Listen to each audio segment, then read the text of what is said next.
Bonjour, je ne sais pas depuis combien de temps tu n'as pas plongé dans les rivières du Saint-Esprit, mais aujourd'hui Dieu t'invite à plonger dans les rivières de la présence extraordinaire et glorieuse du Saint-Esprit. Je prie que tu sois trempé aujourd'hui de la présence et de l'onction de Dieu et qu'elle vienne sur toi et que tu puisses en être immergé et transformé au nom glorieux de Jésus-Christ. Avant-hier, je vous ai encouragé selon Ézéchiel chapitre 47, à regarder l'eau qui coule du seuil de la porte. Et hier, à avancer dans cette eau. Aujourd'hui, je vais vous inviter à plonger dans cette eau. Et le Seigneur vous invite et vous appelle à plonger dans cette eau. Et il va y avoir beaucoup de témoignages, beaucoup d'entre vous. Vous allez être baptisés du Saint-Esprit, mais il y a plus que cela. Déjà, certains vous l'êtes déjà, et Dieu veut vous rafraîchir. Et Dieu veut vous toucher. Il y a aussi des expériences très fortes que le Seigneur va faire vivre à plusieurs personnes. Que la gloire du Seigneur Jésus-Christ descende sur vous en cette journée. Et avant de pouvoir partager avec vous et lire ensemble une portion du chapitre 47 d'Ézéchiel et aspirer ensemble à vivre plus, ce témoignage va nous y aider d'Augustine du Cameroun. Elle s'appelle donc Augustine du Cameroun. Elle dit son âge et où elle se trouve, mais je ne veux pas donner trop d'indications. Elle dit simplement que nous n'avions jamais mis les pieds dans une église durant tout le temps où nous avons grandi chez nos parents. Elle est née en France. Aucun enseignement et jamais entendu parler de Dieu.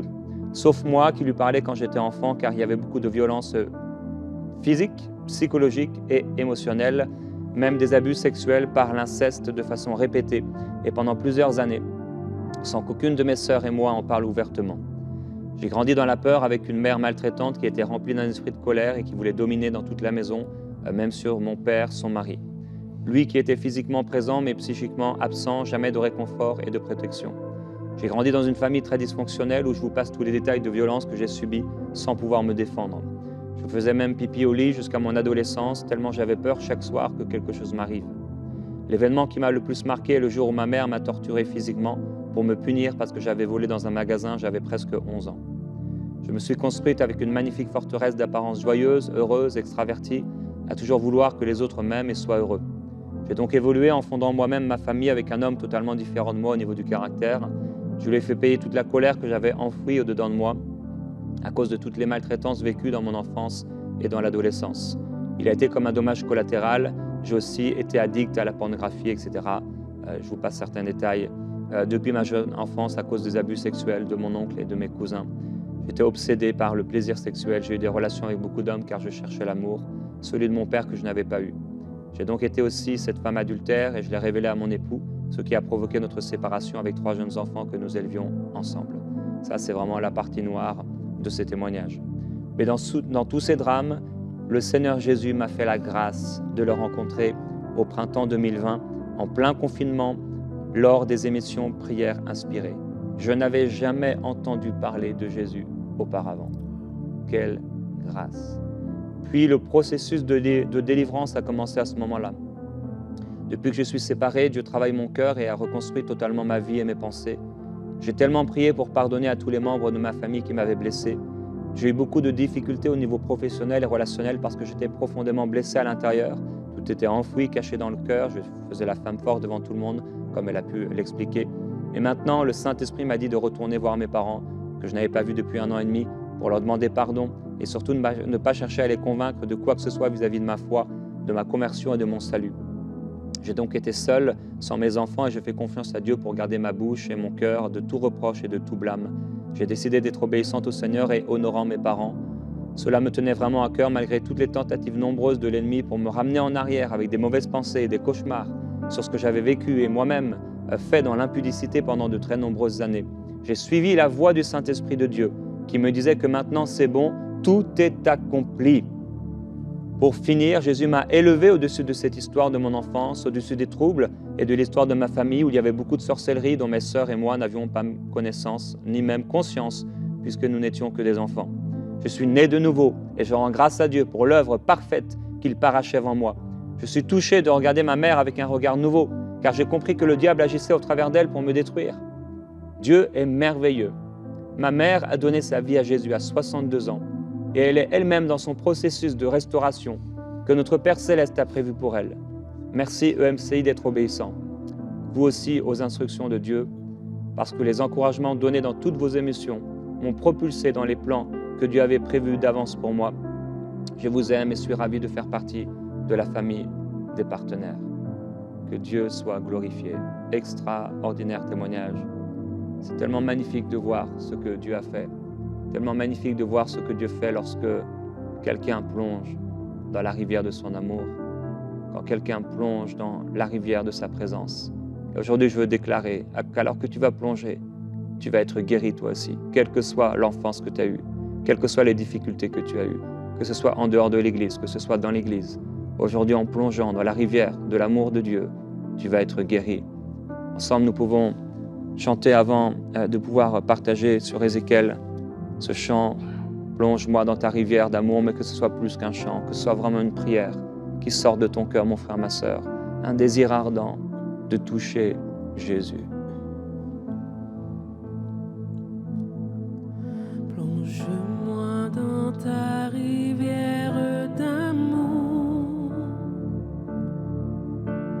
plonge mon esprit dans les profondeurs de ta joie, inonde le désert de mon âme par la douce pluie du ciel. Mon âme est rafraîchie quand ton onction m'envahit. Je suis restauré, guéri quand ton onction m'envahit. Alléluia. Alors on va se plonger dans la rivière de l'amour du Seigneur. Ézéchiel chapitre 47, verset 1.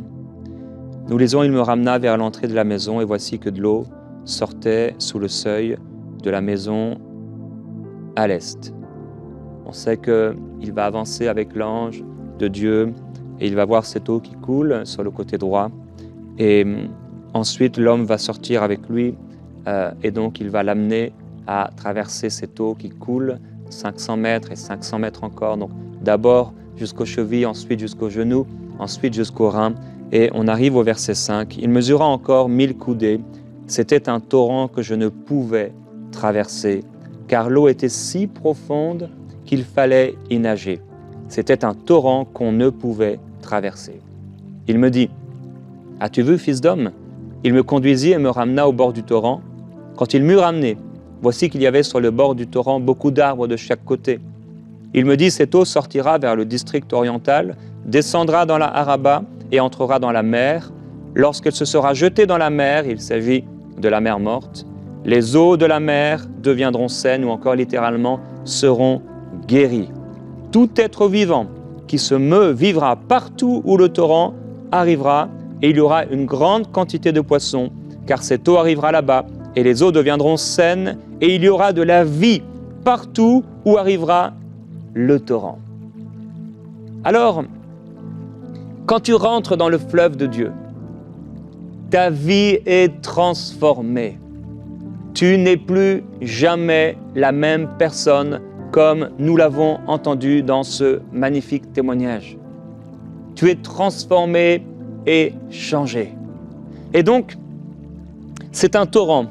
Ézéchiel dit, c'était un torrent que je ne pouvais traverser parce qu'il fallait y nager. Et il dit ensuite, c'était un torrent qu'on ne pouvait traverser. Alors,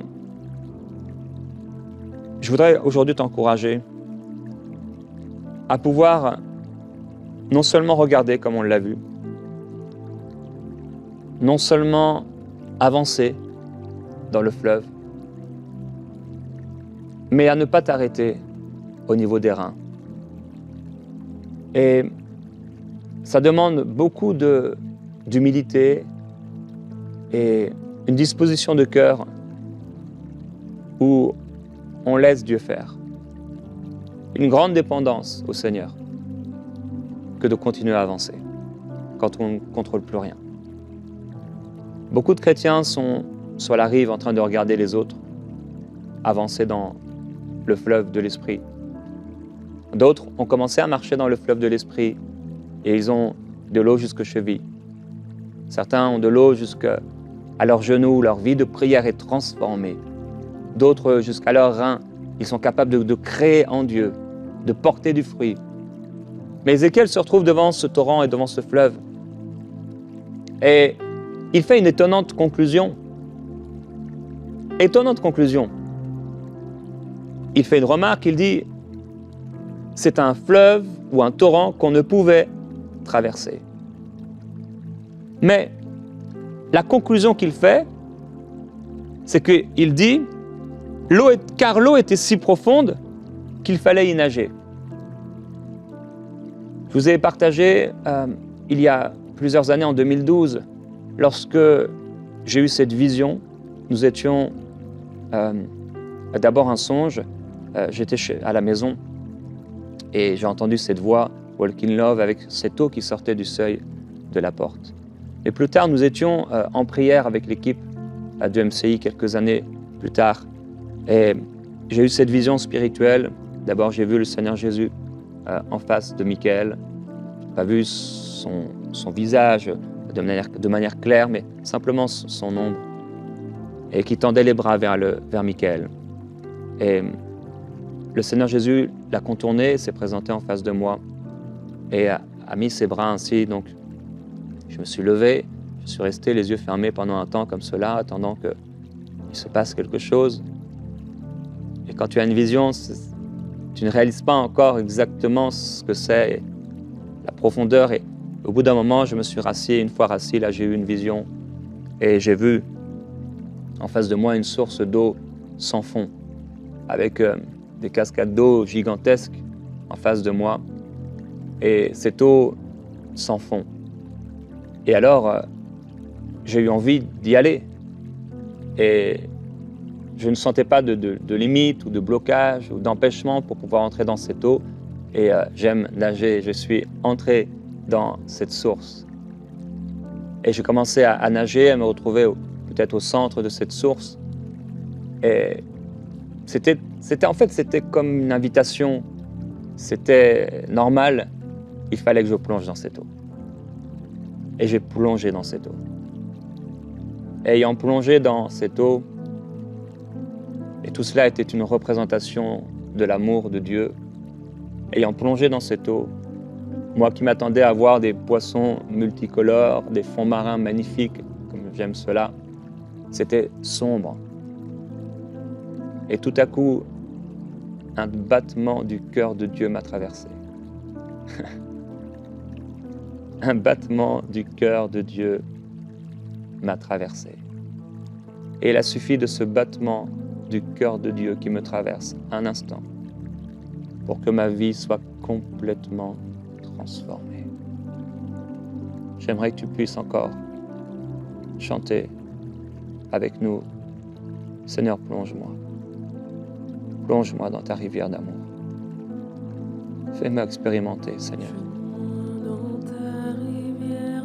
cet amour merveilleux. Plonge mon esprit dans les profondeurs de ta joie.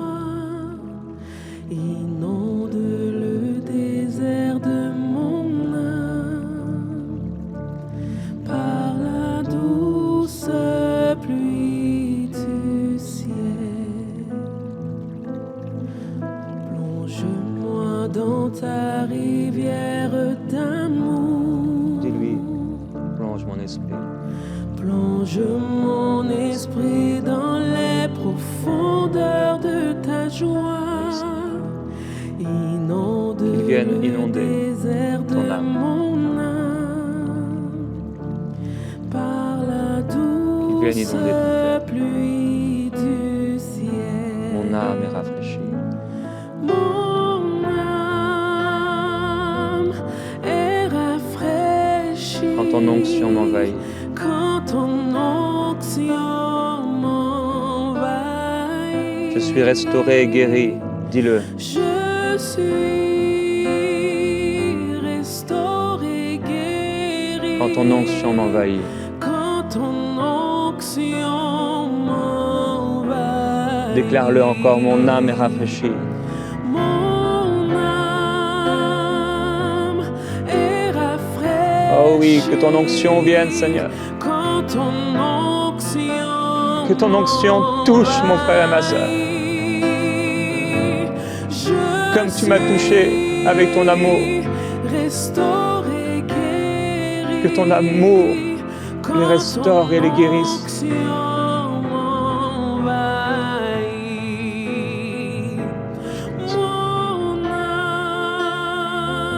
Laisse-toi toucher là où tu es, par l'amour de ton Père qui t'aime. Laisse-toi prendre dans ses bras et qu'il guérisse ton cœur brisé, qu'il te libère des blessures de l'enfance, qu'il te libère des coups de l'ennemi, qu'il te libère des souffrances cachées, qu'il te libère au nom de Jésus-Christ dans son amour, des coups qui t'ont été portés, des paroles méchantes et dures à ton propos. Seigneur Jésus, merci pour ton amour merveilleux. Tu es merveilleux, Seigneur. Merci, Seigneur. Dans le livre de 2 Rois, il y a cet homme qui s'appelait Naaman. C'était le chef de l'armée du roi de Syrie. Et il est écrit, mais cet homme important qui jouissait de la faveur de son Seigneur, qui avait une grande considération parce que c'était par lui que l'Éternel avait accordé le salut aux Syriens, mais cet homme important était lépreux. Et une petite jeune fille captive va dire, mais oh, si mon Seigneur était auprès du prophète qui est à Samarie, celui-ci le débarrasserait de sa lèpre. Naaman vint le rapporter à son Seigneur en ces termes, la jeune fille du pays d'Israël a parlé de telle et de telle manière. Alors le roi de Syrie dit, va, rends-toi à Samarie et j'enverrai une lettre au roi d'Israël. Et donc il va partir. Puis, il est écrit, Naaman vint avec ses chevaux et son char et s'arrêta à la porte de la maison d'Élisée. Élisée envoya un messager pour lui dire, va te laver 7 fois dans le Jourdain. Ta chair redeviendra saine et tu seras pur. Naaman fut indigné et s'en alla en disant, voici ce que je me disais. Il sortira bien vers moi, il se présentera lui-même, il invoquera le nom de l'Éternel son Dieu, il fera passer sa main sur l'endroit malade et débarrassera le lépreux de sa lèpre. Les fleuves de Damas, la Mana et le Parpar ne valent-ils pas mieux que toutes les eaux d'Israël? Ne pourrais-je pas m'y laver et devenir pur? Il s'en retourna donc et partit furieux. Mais ses serviteurs s'approchèrent pour lui parler. Ils dirent, mon père, si le prophète t'avait demandé quelque chose de difficile, ne l'aurais-tu pas fait? À plus forte raison dois-tu faire ce qu'il t'a dit. Lave-toi et sois pur.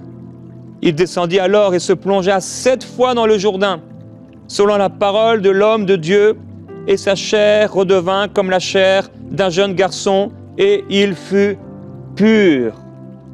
Mon frère, ma sœur, aujourd'hui, le Seigneur Jésus veut te purifier, et de la même manière que cette eau, et que ce fleuve, et que ce torrent de Dieu, de la mer morte, est descendu et a coulé jusque dans la grande mer, et a apporté la vie, et a guéri la mer morte. De la même façon que le Seigneur Jésus a dit à cet aveugle, va te laver au bassin de Siloé, et que cet homme y alla, cet aveugle y alla, il se lava, il revint en voyant clair.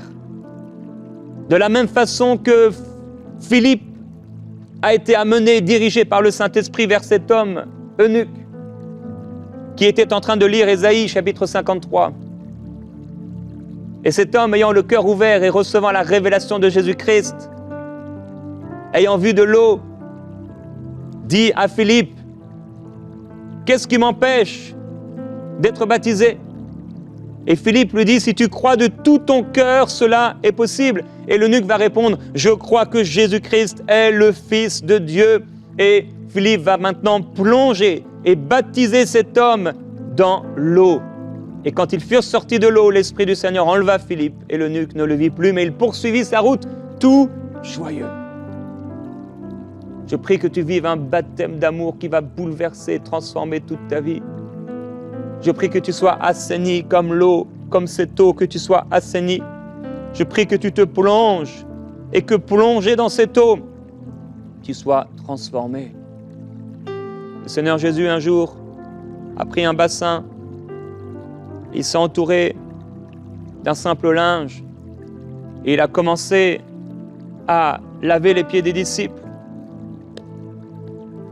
Mais Pierre a dit, « Seigneur, tu ne me laveras jamais les pieds. » Mais Jésus lui dit, « Mais si je ne te lave pas les pieds, tu n'as pas de place avec moi dans le royaume de Dieu. »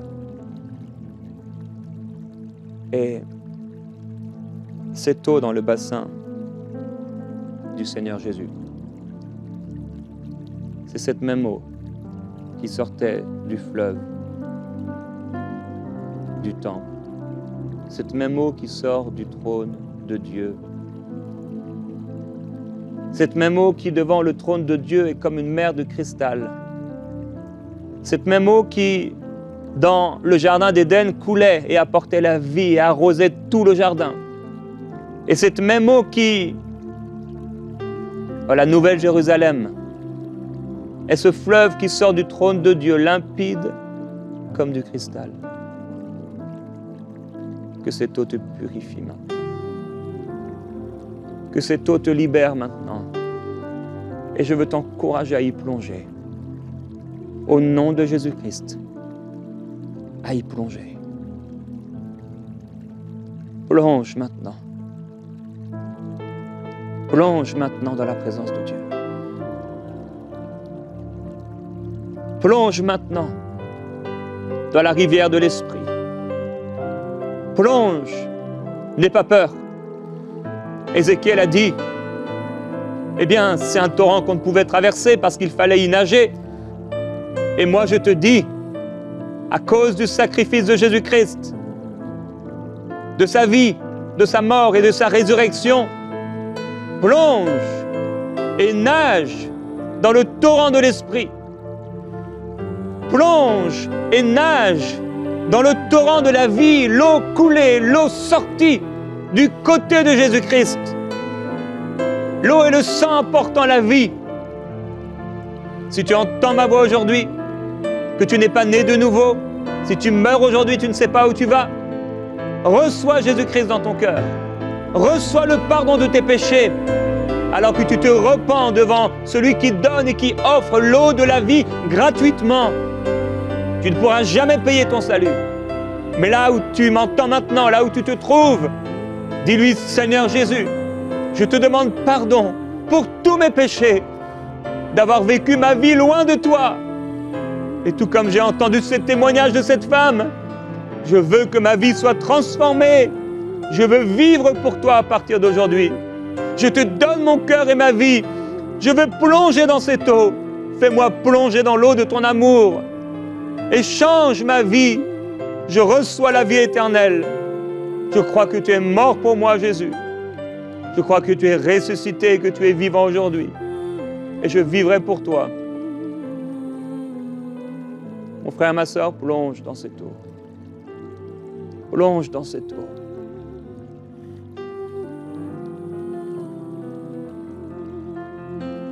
Merci, Seigneur.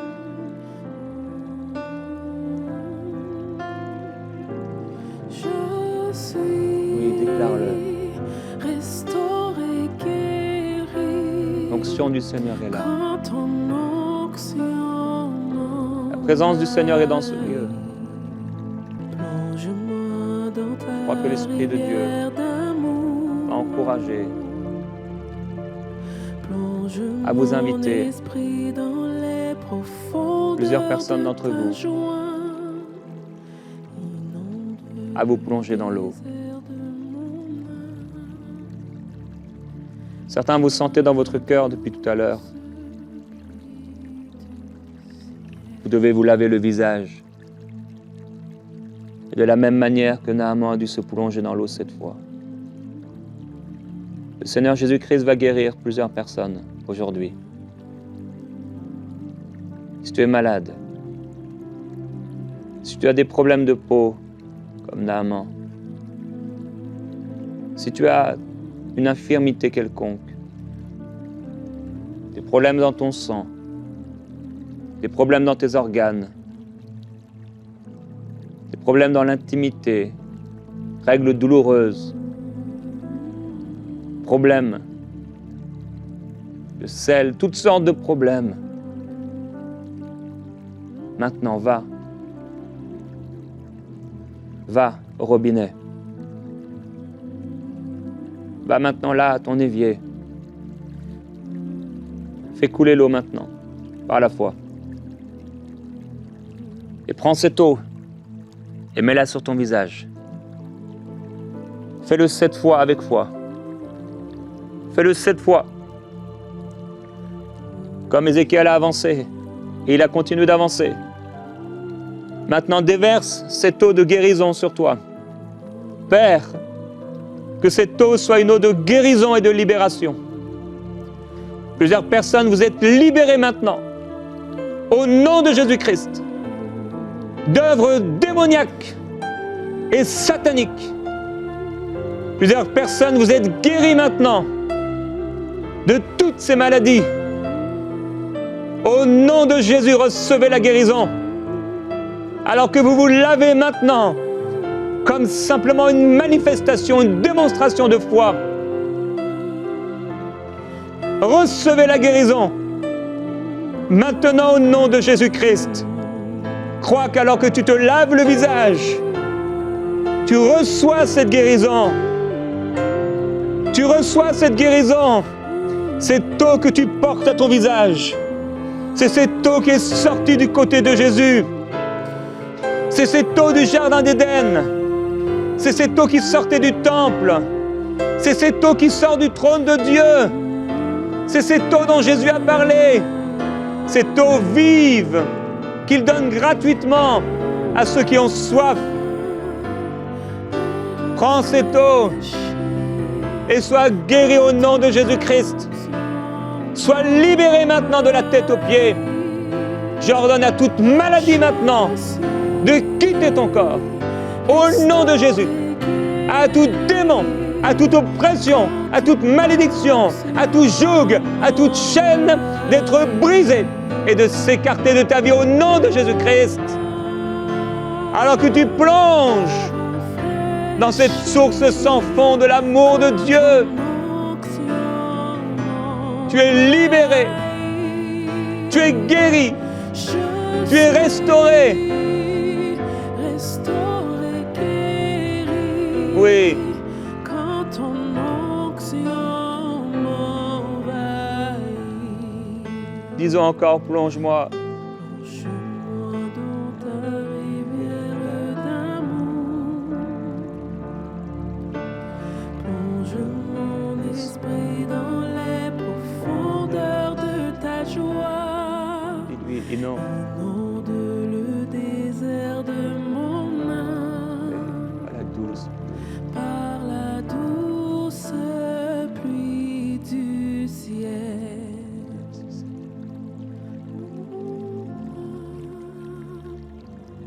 Et rafraîchis. Reçois ce rafraîchissement. Quand ton onction Reçois cette guérison. m'envahit. Reçois cette libération.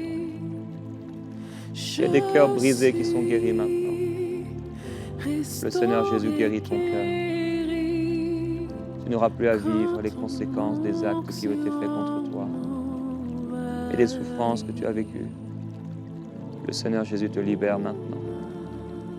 Reçois cette guérison et cette délivrance dans son amour. Tu es libéré, guéri, restauré. Et partage ton témoignage avec nous. Tu as reçu. Dieu te bénisse, on se retrouve demain.